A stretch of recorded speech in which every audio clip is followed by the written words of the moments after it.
Hi, everyone. Welcome to Tuesday Topics.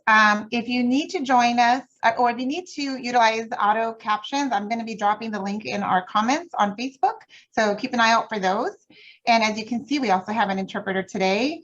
So if you need to watch the interpreter, you can do so on Facebook Live or you can join us on our Zoom link. The only thing we ask is that you mute yourself and turn off your cameras so that we can keep the focus on our speakers and on our interpreter. All right. I'm just watching, making sure we've got people showing up on Facebook. Making sure my face is in the camera. Okay, let's go ahead and get started. My name is Sarah Milam, and I am the ASTRA coordinator for Texas Hands and Voices, our educational advocacy program. And I am just here today to introduce you to Eli Gaffney.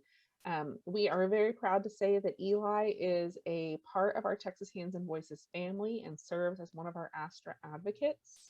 She is also an auditory verbal educator, a teacher of the deaf, and the owner of Bridges Auditory Verbal Practice. So we're excited that Eli is here today to share some back to school tips and some things to help us all as we jump back into August and get ready for this next school year. If you have any questions, please feel free to drop them in the comments. Also, if you need to utilize those captions again, please log into our Zoom link. Eli, I'm so happy to visit with you live today in front of the world. Thanks, Sarah. I'm glad to be here with everyone. So tell me, what do you have for us today? What are we talking about? Sure. I wanted to talk about preparing for a new school year. We're going into yet another maybe a little bit unusual school year. So I wanted to start out by giving some food for thought, asking or putting some questions out there to help families prepare for the school year. What kinds of things do they need to think about and check off their list? And then some things that are a little bit more typical that we really look for in starting a new school year. So I wanted to start with coming from a very strengths-based place, talking about our children's strengths as well as their needs, but focusing on what's going well and how can we do more of what's going well. So one question that I wanted families to think about and spend some time discussing is, are you able to articulate your and your child's needs? Often we might meet with a new teacher, new administrator, and they put it out there, well, what do you need? What can I do for you? Which is great, except for when we don't know the answer to that question, we don't get a lot done. So before the school year starts, I really encourage having a family discussion about what's going well and what's maybe not going so well. Maybe something from last year wasn't working and we need to tweak or change something going forward. So spending time thinking about how are we going to communicate our needs. The first thing might be, do you have a copy of your child's IEP or their 504 plan? Do you have a hard copy or a digital copy that you have for reference as school is starting, to be able to check those accommodations, to be able to check those service times and schedules to make sure things are being set up according to these legal documents? So once you have those copies and you've reviewed them, that's when I think it would be good to write some things down. One, what went well last year? A lot of things maybe didn't go so well, but surely there are some things that eventually got worked out, some things that eventually became successful, and take those things to communicate to your team, and then what needs to be different to ensure success. And then later on, I can share some resources that might help with that brainstorming time as a family. So then you're going to think about, is your child going to a new school or a new campus? and what comes with that transition. New staff members to communicate with, maybe a new bus route, new friends. What supports are we going to put in place to ease that transition to either a new school or new campus? Maybe you're new to our state, and there's a lot of elements of transition there. Probably all of our students are going to be in a new teacher's classroom. So you're working with a new person who may not be familiar with your family's strengths and needs. So setting up a time to meet that person, or find a way to communicate virtually to make sure they have the child's IEP or 504 plan, that they've reviewed those documents, that they know what equipment might be needed, what accommodations might be needed, so that that teacher also has a time to ensure success for themselves as well as the student. And with that new teacher often comes a new classroom. We have to think about classroom acoustics. What does that look like? Are you in a closed classroom or an open style classroom? How many kids are going to be in this classroom? Are we working with those personal space dividers again? And what does communication access look like in whatever type of environment we're going into for this coming year? Especially if any kids are in a temporary building, those also create a little bit of a challenge with the window unit. AC is a little bit louder. Sometimes there's two classes happening in the same building without a wall between them. So evaluate the environment, and whatever questions or modifications need to be done, let's communicate those right off the bat so that we can get off on the right foot. Can I pause you for a second? Of course. So you've talked a lot about communicating. Who should parents be communicating with at their school? Is it always the teacher? Could it be someone different? As a teacher myself, I would like families to come to me first. If you don't have that relationship, maybe it's a new teacher you don't have a relationship with, or maybe the relationship isn't as open as you'd like it to be, then it would be appropriate to go to an administrator. Maybe there is someone who serves as like a supervisor for a couple of the campuses for your program, or maybe there's, what do we call them? AI specialists, but that's not always what they're called. We don't know that things are changing, but there might be a supervisor type role that you could contact and say, who's the right person to go to with this type of a need or that type of a need. And then of course, above that, you would have the coordinator of the program who can answer your questions, but just know that they're getting a lot of questions. But they could also direct you to the right person to answer your question if needed. So I'm sure most programs have their administrative staff listed online where you could see what the hierarchy is and decide who you would like to direct your question to. Awesome. Yes. Okay, and I do think that if your program does not have a back to school night, either virtual or in person, go ahead and email somebody, call somebody and say, I'd like contact information for the people on my child's team. I think go ahead and ask for it so that whenever a question comes, because it's more of a when than an if, you have emails or phone numbers and you know the best way to contact the team, as well as sharing your information so that the team knows how to contact you if there were a need, especially in those early days. Yeah, there's nothing worse than getting to October and realizing you don't have the right person's email. Yes, and it's not out of the realm of possibility that things change. Kids are coming in and out of programs in the first month or so. Class numbers maybe are fluctuating, and it's good to stay on top of, you're still the SLP, you're still the audiologist. Surely you would be notified if there was a change for teacher, but some of those other related services could change as the program is getting settled for a new year. So checking in frequently, it's never going to be a bad idea. So the next thing I wanted to talk about was actually bigger or smaller classes. Something to think about for this coming year. What might have been last year might not be the case for this coming year, and being aware of what your child needs to be successful.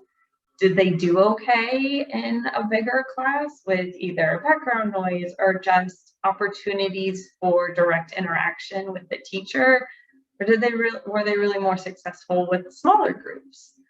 Because if we know that and we have some data to support those needs, we can always look for accommodations to support those smaller groups and those smaller testing environments, or take those elements that were successful and put them into an IEP or a 504 plan.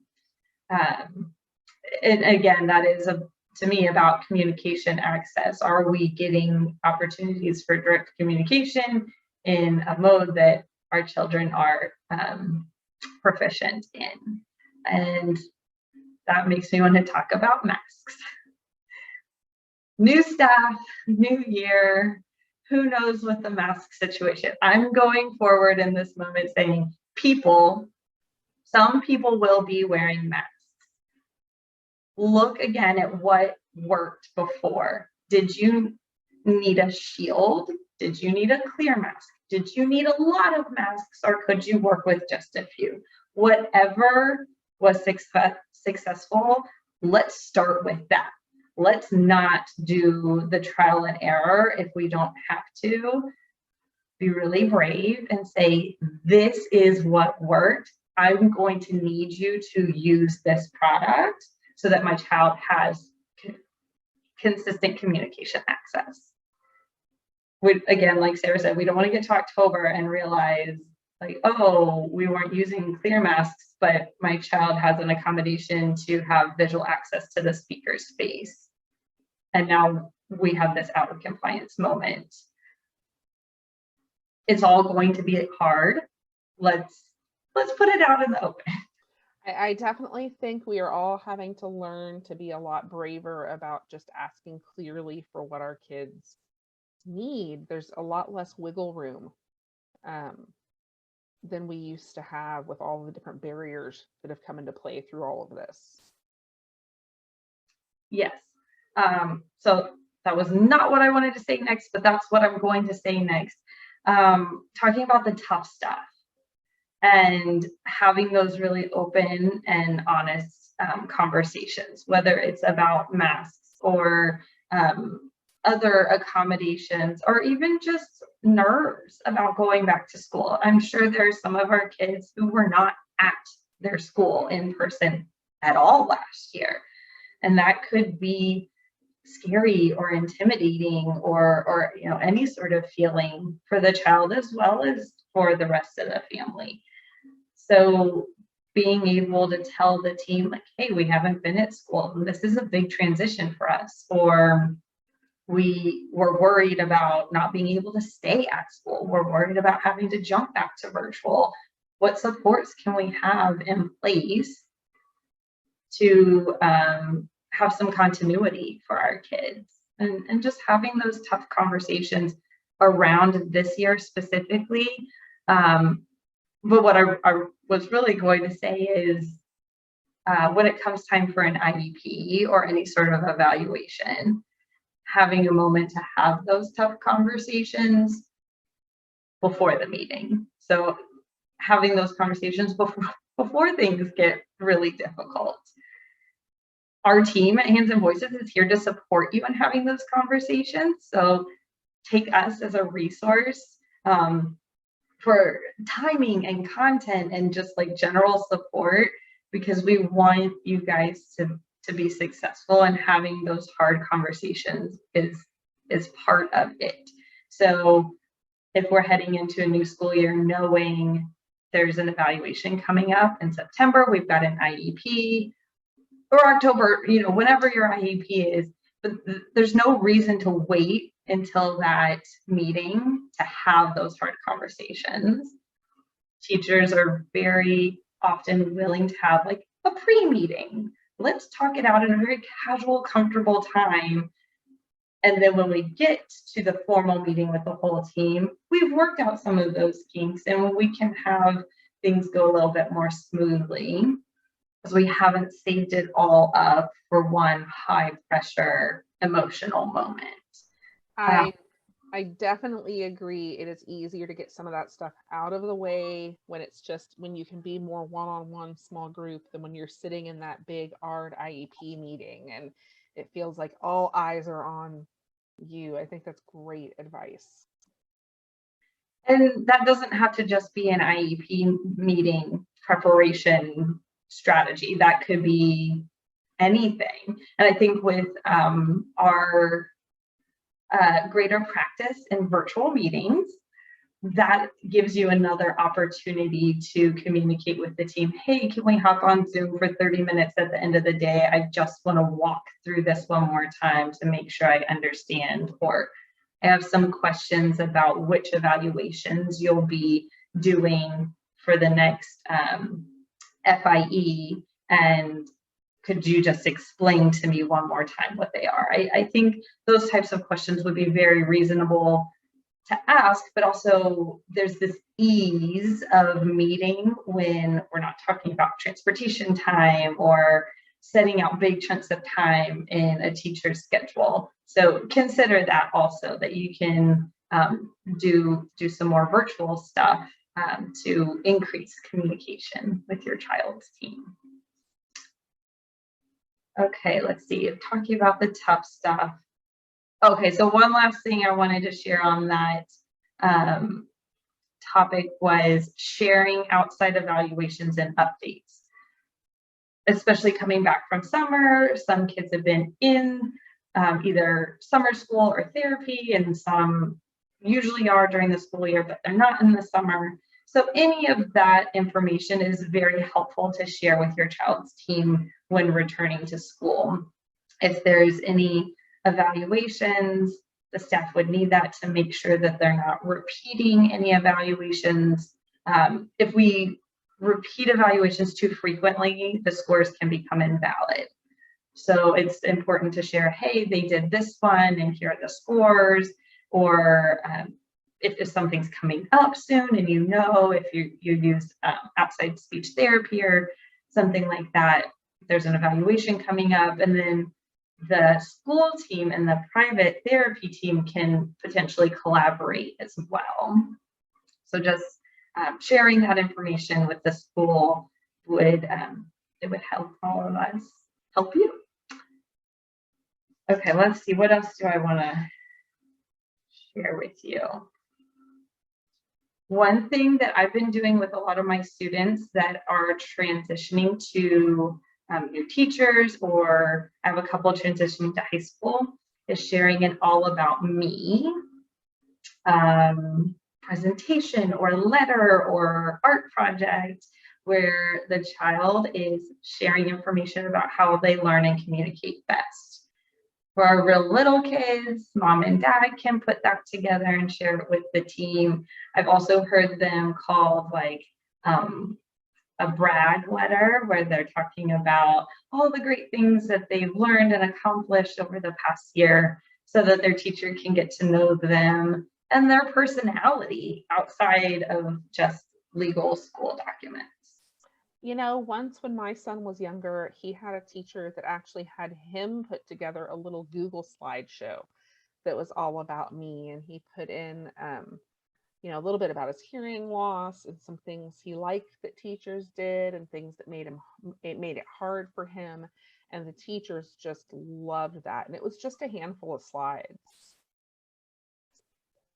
I've had students as young as first grade put together a couple slides, and they need some help maybe learning the software, but they can tell you what they want on there. And from a teacher perspective, there's a lot of goals we can work on with spelling and writing and reading and all that. But hearing it from a child's perspective, I think really connects with their team. Here's, when you do this, it helps me. When you do this, it doesn't help me. Here's how I like to learn in your classroom. And then the teacher knows ahead of time how they can help support the child that they'll be working with. So even asking if the child can give a presentation to their class or their grade, or recording it at home and then sending a video to the staff that would be working with them. And then again, I wanted to emphasize making it strengths-based. So I'm going to share a link in the chat, and we can make sure it gets on Facebook, of a strengths-based, it's an interview. It's a form that I use when I work with parents about creating and planning for their child's IEP. Questions that I would ask a parent to tell me what's going well, why is it going well, what can I do to support you in continuing this. So depending on if you would like to use it with your child, you might tweak the wording of the questions, but I wanted to share that outline so that you kind of have this idea of putting forward a very strengths-based information packet to share with your child's team. So I'm gonna, got that ready. I'm gonna put it in chat for anyone who's on Zoom, and then we'll share it. It's on my website. It's just a PDF you can download and have some reference there. Thank you for that. I'm moving it over now. Thanks. Okay, so then within that, I thought it would be helpful to include updates from the summer, anything that might have changed or something really exciting that your child might like to discuss that's kind of helping the teacher with a little icebreaker. And then their preferred communication in a variety of settings. And I think it would be very helpful to give examples. So to explain, when I'm one-on-one with someone, this is how I'm comfortable communicating. But when I'm in a group setting, I might need these other supports. When I'm using virtual technology, I'm going to need a different set of supports. And kind of walking through those different communication environments so that there's a really good understanding of what needs to happen. Okay, we covered about communication. Okay, so one other topic that I think can be really intimidating going into a new school year is the actual IEP or 504, the goals, the accommodations. I think starting a new school year, that's not really where we start thinking. Maybe kind of wait until that annual meeting comes around. But I do think it's so important to start with the IEP and then knowing what your rights are and your child's rights are surrounding the IEP. One thing you can do to grow your knowledge in this area is to attend an Astro webinar. Make sure to put that in there. That would give you an opportunity to learn more about your rights as parents and more about your child's rights. And then letting your team know that you are informed about your rights in the IEP process and that you will be an advocate for your child. I think that is very helpful to share up front. And then looking at the goals, because we'll either be starting new goals or continuing goals from last year, and thinking about, are these SMART goals? And so what I mean by SMART, all the letters in the word are going to stand for something. So we're going to look, are the goals specific? measurable, actionable, relevant or realistic, and time-bound. So especially when it comes to that time-bound area, we might have worked and worked and worked on a goal, then we took a break for a couple months in the summer, and now we're working on that goal again. And we have to take that into consideration when we're looking at progress those first few weeks of school. Things might not look the way we want them to, and we can be a little bit critical. Is it because we just went through a transition phase, or do we need to adjust something so that we can have a better outcome? So being on top of the IEP goals and the general IEP process. And one way to do that as your child transitions to a new grade level would be to look at grade level and developmental checklists. So you could request them from your school. They're generally available online. I have found that some districts make them more clearly accessible than others, but they should be on there. And looking at multiple sources of information. Are we looking at real measures of progress that are going to help us ensure a year's growth for this coming school year? So we have our TEKS, the Texas Essential Knowledge and Skills. That would be one thing to look at. There might be some district guidelines. There could be some pacing charts to show how the curriculum will be covered over the entire year. And then we might be looking at foundational goals or foundational standards, depending on how closely we're aligned with grade level expectations. So even just knowing what measures of what is the measurement tool for progress this year, just so I as a parent can be aware and be on top of it and know where we are headed. It's one thing to know where we've come from, but it's another thing to know where we're headed. So asking what measures the staff will be using and why. I think that's something we've talked about in our Astra trainings, is asking why. Why did you choose this tool over this other tool? Could you tell me what this tool measures and why you think it would be appropriate for this situation? If a school team could not answer that, I would get a little concerned. They should be able to tell you why that tool or that criteria has been chosen. So being curious and asking about that, it could be really important to developing a good IEP for your child.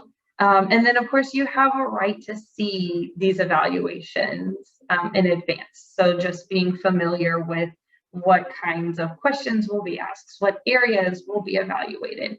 You could set up a time to be walked through that information so that you are a true part of that team. So question, as we talk about evaluations, I know there's a lot of talk right now in Texas schools about how kids did on the spring STAR test. Should we be using that as one of our evaluations, as far as how our kids are doing, or how do we take that into account with everything? Okay, personal opinion first, no, we should not be using those scores as influential in our decisions for a placement change or IEP goal changes. I think that it is such a limited data source, not just this year and other years too, but I think that looking at, I'll use my own child's school experience for the last year as an example. He did a lot of school at home and he did some school at school. And for him to be evaluated with a mixed instructional experience, to me, does not give good data because it was inconsistent.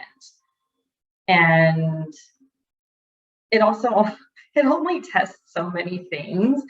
That's not even bringing up the kids who get test anxiety and don't perform well on standardized tests. So I think it is very limited data, but I also understand that some people just really connect with standardized scores. They just really connect with percentiles, and that's what they're looking for to understand progress and performance. I really caution against making any decisions based on STAR performance. Could a parent maybe use STAR as a clue to look deeper into something, rather than just using the STAR score alone to determine something? I think you could. I think you could look at a subtest and get some information about an area to either look at class performance or to use another tool to look at, okay, if there's some figurative language in a reading or writing section that was really, really difficult, can we use some other information to confirm that it is really language based? And then let's have an intervention or some goals to address those areas. I just wouldn't use it alone to say, oh, they passed, let's move on, or they failed, let's stay back. I think that's where we fall into kind of like this predetermination trap. So it is just a tool. You can use it a little. I wouldn't use it a lot.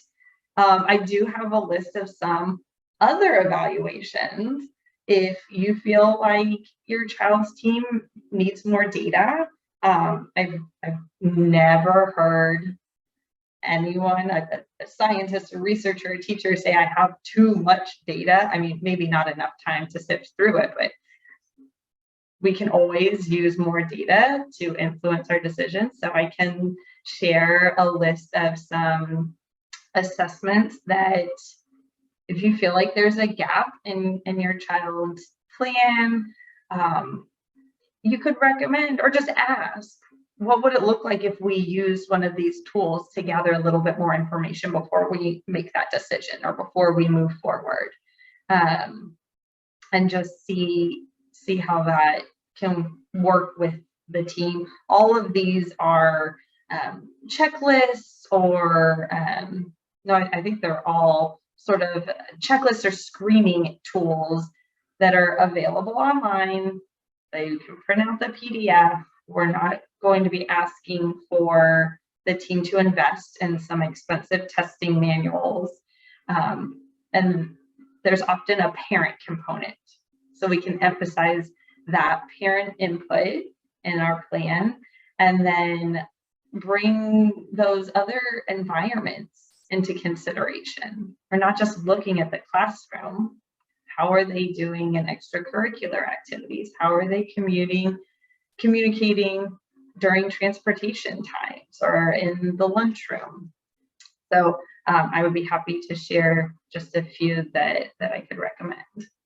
Yeah, so it sounds like because this is definitely something we hear a lot with these STAR scores, we shouldn't be making any giant decisions or huge changes to educational plans based on a STAR score. Certainly not a STAR score alone. There's other places to get good comprehensive data. So I think just there's so much talk right now in the news about the STAR scores and how kids have or haven't done. I just wanted to be sure we kind of chatted about that some, because I know there's a lot of panic about it. Yes, I know that there have been families that got the results from this past year, and the school made recommendations based on those scores. And if we looked at the history of progress, this past year was not reflective of the child's general progress in past years. So they were making recommendations for extra tutoring and extra intervention sessions, and we just weren't sure if that was the right fit for this moment, or if there were some other elements going on that influenced the scores to be kind of outside the norm for this child. So I think that comes all the way back to having some tough conversations to say, like, I understand you're recommending these extra sessions. My child's had a really tough year, and maybe we have some things going on at home. We're going to decline those services for now, and I acknowledge that I'm making that choice. And then we see what happens when we go back to school.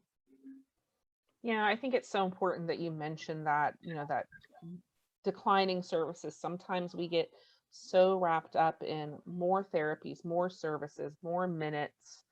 And sometimes we do kind of have to take a step back, especially in light of everything our kids have gone through recently, and say, okay, maybe we just need to let them breathe, give them a little time to work things out, keep the good stuff in place. But give them some time to catch up. So I appreciate that a lot.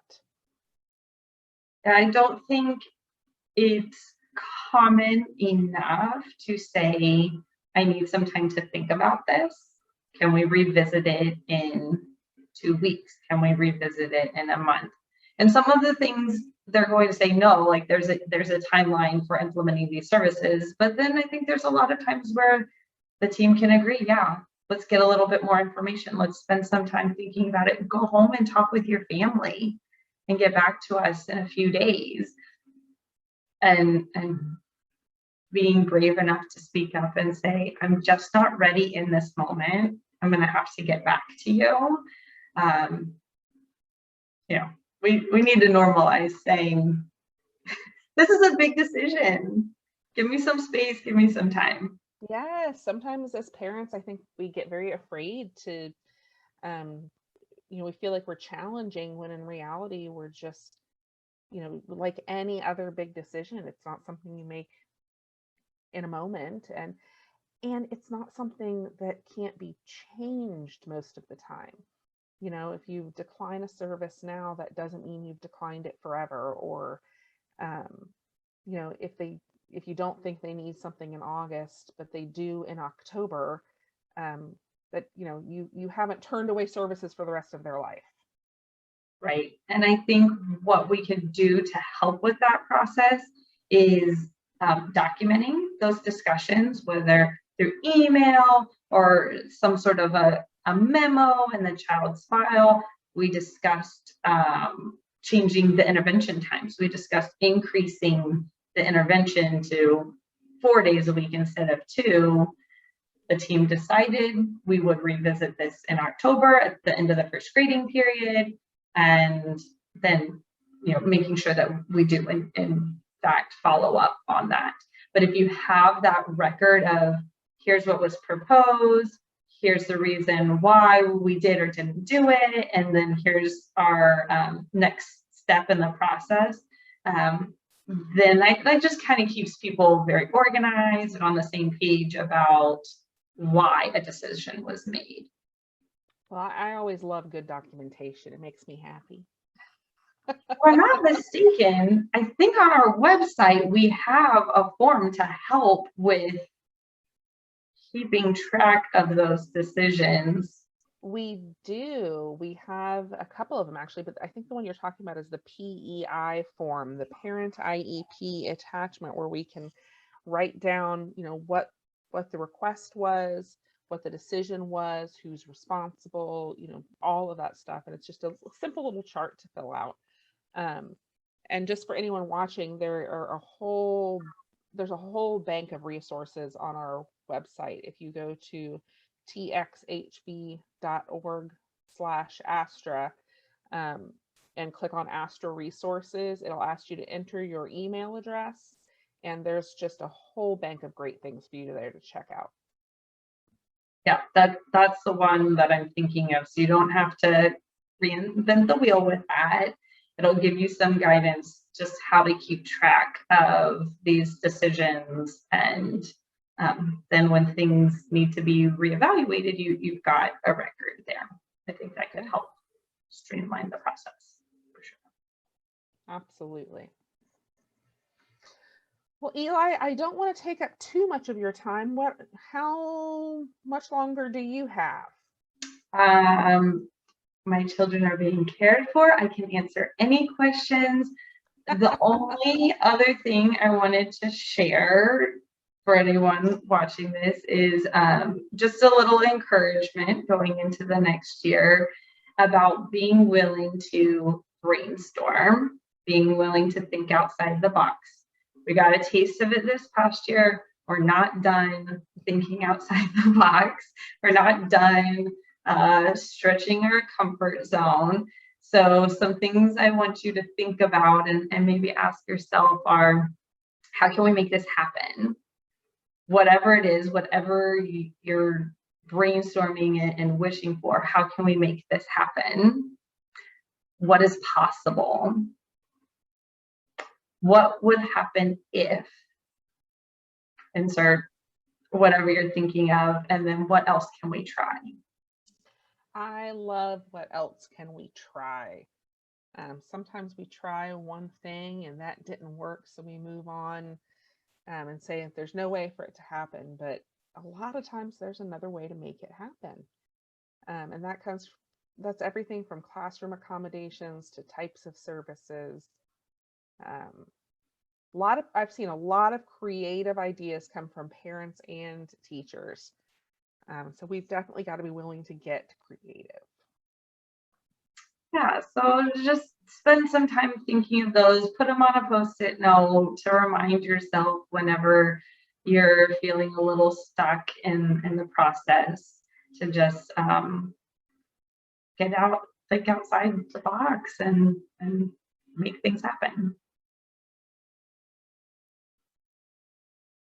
Excellent, excellent. Well, Eli, thank you so much for being here today. I know we talk all the time, but it's always nice to talk so that the rest of the world can hear all the things we chat about. For any of you that are watching that would like to maybe spend some more time talking with myself, Eli, one of our other advocates, please feel free to reach out to us. We are happy to read over your child's IEP, their 504, help you understand what's going on with the process, help you prepare for what you may have going on, and be a resource to you educators as well. I know there is a lot of information out there, a lot of stuff to sort through, and we don't have all the answers, but we are happy to help you find them and point you in the right direction. So Eli, we are so grateful to have you on our team. We could not do all of this without you. Happy to be here. So thank you. Yeah, Teresa, I'll let you wrap it up. I just want to, I just want to wrap things up for you. Eli, thank you so much for coming on today. I loved everything you had to say. We've got a couple of comments in Facebook. People are appreciating all of the information and wanted to make sure this video was going to be recorded so they can come back to it because it was just so much great information. Sarah, love the graphic, and thanks for sharing that on Facebook too and making it available for everyone so that they can easily download that and keep that in their, I'd say, like their war chest or their toolkit for their kids. And I just want to remind everybody, again, Sarah mentioned that you can reach out to them anytime. So visit our webpage, Texas Hands and Voices website. It's www.txhv.org. And you can visit the Astra page and request an Astra advocate or reach out by email. You can also visit our Guide by Your Side page, parent support programs. And just a quick reminder, we have several events happening throughout the state. These are back to school events where you'll be able to reach out to some of our parent guides. And in fact, Sarah, I think you're hosting one, aren't you, in the Dallas area? So be sure to check out those. You're somewhere, I think, or maybe you're visiting one, I don't know. But anyway, we've got 7 of those planned, and they're posted on our Texas Hands and Voices webpage as well. So Be sure to check those out, follow the page. We're constantly posting information. And if you can ask any question, you know, to these guides and advocates, and they're going to give you a good, honest answer and try to help you and your family help your child. So again, thank you so much to everyone. Sarah, thank you for taking the lead on this today. Thank you, Eli, for your time. I know it's precious. And most of all, thank you to Robbie for interpreting today. We totally appreciate your service. Thank you so much. And we'll see you guys next time.